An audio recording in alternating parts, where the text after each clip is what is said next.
Gua kemarin baru aja nonton salah satu film Indonesia yang paling bagus yang pernah gue tonton. Ini adalah karya dari Muhad Kli, atau Aco dikenalnya, seorang stand up comedian, kawan lama yang sangat gue kagumi karya stand upnya.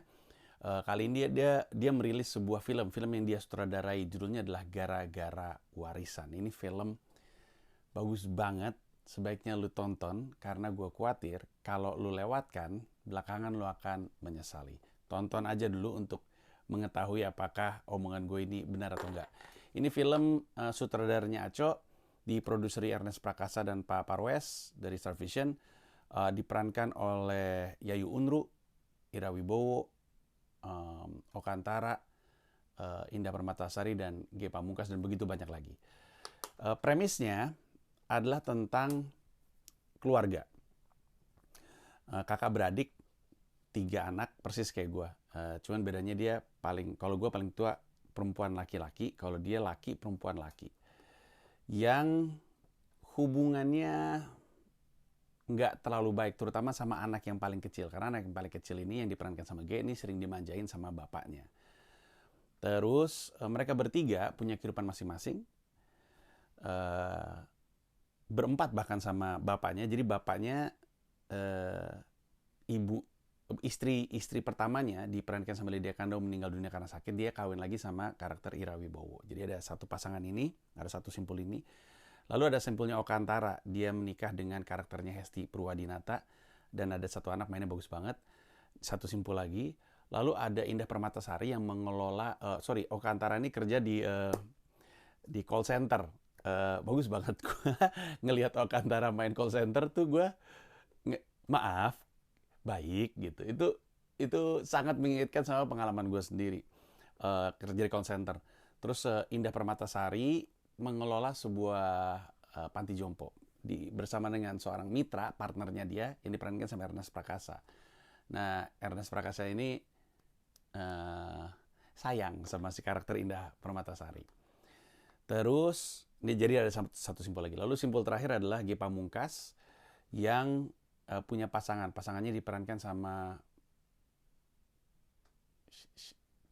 Sheila Dara. Mereka ceritanya pacaran dan dua-duanya pemadat.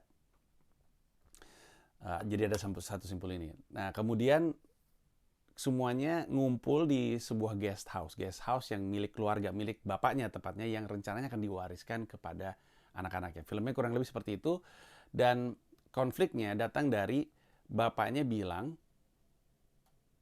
tiga-tiganya mesti nyoba megang guest house dan nanti yang terbaik akan diwariskan si guest house tersebut. Entah yang anak pertama, anak kedua, atau anak ketiga. Tapi penentunya adalah karyawannya. Mulailah mereka berjuang untuk mendapatkan warisan tersebut karena masing-masing punya alasan sendiri-sendiri. Nah, ini yang menjadikan cerita Gara-gara Warisan ini menarik. Gara-gara Warisan ini sangat-sangat menarik karena 15 menit pertama yang gue kagetin adalah ensemble cast-nya. Dari aktor-aktor senior yang dihormati, aktor-aktor generasi sekarang yang dihormati, sampai aktor-aktor generasi muda yang bagus mainnya, itu muncul semua. Jadi setiap kali kita nonton tuh gue yang gila, ada si ini lagi, aduh, ada si ini, aduh, ada si ini. Gue geleng-geleng pala mulu ngeliatnya, gila ini aktor-aktor kawakan semua ada di filmnya Aco gitu. Pertama-tama gue pikir karena mungkin Aco orang baik gitu, jadi banyak yang mau bantuin dia bikin film gitu. Tapi makin lama gue masuk ke film, gue sadar alasan kenapa mereka mau terlibat adalah karena skripnya bagus banget. Beneran deh, bagus banget. Yang menjadikan skrip itu bagus adalah karena, ingat nggak 4 simpul yang tadi gue bilang? Jadi simpul si bapaknya, simpul si Oka Antara, simpul si Indah Permatasari, dan simpul si G. Pamungkas. Itu masing-masing tuh punya konflik yang nggak cuma satu, minimal 2. Yang mana kalau kita pikir-pikir sebenarnya masing-masing itu bisa jadi cerita sendiri. Jadi kisahnya si Oka Antara dengan istrinya Hesti itu bisa jadi film sendiri sebenarnya. Kemudian yang Indah dengan yang si karakternya Ernest bisa jadi film sendiri sebenarnya. Cukup gitu. Cukup konflik yang nempel pada 2 itu gitu. Gue mau coba cerita tapi gue takut nggak sampai batas mana ya, gue takut untuk spoiler. Jadi kayak contohnya karakternya Indah sama karakternya Ernest, mereka konfliknya ada di pengelolaan yayasan panti jompo yang butuh modal, butuh donasi, butuh donatur tempat itu bisa jalan. Itu aja bisa jalan sendiri. Plus dua-duanya ini punya hubungan yang menarik gitu. Dibilang pacaran enggak, dibilang temen tapi lebih gitu. Di posisinya Okantara juga sama, di posisinya G juga sama. Nggak mau gue ungkap karena takut menghilangkan kenikmatan lu nonton. Kayak begitu banyaknya ensemble juga nggak mau gue sebutin karena gue rasa salah satu yang dicari adalah kejutannya gitu. Kemudian semuanya berporos pada si guest house ini. Nah, setiap poros itu punya titik-titik lucu sendiri gitu. Jadi di porosnya Okantara itu ada sesuatu yang ditanamin sama Aco untuk jadi lucunya di situ. Dimana untuk Okantara adalah Hesti dan anaknya. Di Yayu Unru, di yang punya guest house, si bapaknya itu, karyawan guest house-nya yang diperankan sama si Lolo, Diki Divi, Aci Resti, dan Ence Bagus, itu juga lucu banget. Nih mereka berempat lucu banget. Terus ada lagi porosnya G Pamungkas. Mungkin G Pamungkas porosnya kurang banyak lucunya. Bahkan G Pamungkas tidak main lucu di situ. Mainnya main drama. Tidak ada sedikit sekali, ada tapi sedikit sekali komediknya. Kemudian di Indah juga ada karena dia simpulnya ada di Panti Jompo. Panti Jompo juga ada karakter-karakter lucu. Jadi berdiri sendiri masing-masing tuh bisa sebenarnya. Sambil nonton tuh salah satu yang gue sadari adalah ini sebenarnya bisa jadi IP lagi. Karena gue tahu Ernest dan Papa Orwes itu seneng banget bikin IP dari film. Jadi filmnya diturunin gitu jadi IP lagi kayak Cek Toko Sebelah, kayak Imperfect, kayak Cek Toko Sebelah, Imperfect, sama apa lagi satu lagi? Susah Sinyal. Nah itu dia. Sebenarnya kan jadi series. Ini juga bisa jadi series. Dan tentu yang kemungkinan besar seriesnya akan ada di guest house-nya. Tapi sebenarnya masing-masing juga bisa jadi series sendiri. Ini film kaya sekali akan potensi gitu.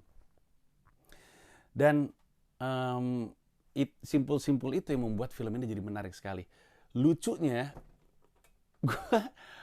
gue ketawa bener-bener ngakak sengakak-ngakaknya. Lucu banget ini. Dan tentu kalau kita ngelihat ada stand up comedian, kita bisa berasumsi, oh ya ini pasti stand up comedian yang bikin lucu. Kayak Ernest juga mainnya lucu. Terus udah gitu, tentu stand up comedian kayak Diki Divi, Aci, Lolo, sama Ence Bagus lucu semua. Tapi lu bisa punya setidaknya gue bisa menyangka atau merasa ya kayaknya sih ini Aco gitu. Karena gue berasumsi memahami brand of comedy-nya Aco dan itu terasa ketara sekali di filmnya gitu. Jadi gue mengatribusikan selain di stand up comedian tersebut di skrip yang Aco bikin. Filmnya lucu banget, bener-bener lucu banget. Lucu banget, aduh gue gimana cara jelasin ya. Lucu banget dan banyak catchphrase yang bisa diambil. Tapi bobot dramanya ini juga ini sering sekali keungkap sebenarnya di Twitter gitu. Bobot dramanya gue nangis, bener-bener nangis di berbagai macam momen gitu karena film yang bagus sebagaimanapun ditulis sejujur mungkin oleh yang bikin itu selalu membuat kita bisa nemu diri kita di film tersebut. Di gue banyak sekali. Gue punya sahabat yang meninggal karena sabu, yang mana tentu ada usaha untuk dia ingin kembali bersih. Terus gue juga anak dari 3 bersaudara. Gue bagian dari 3 bersaudara gitu ya. Gue anak kedua.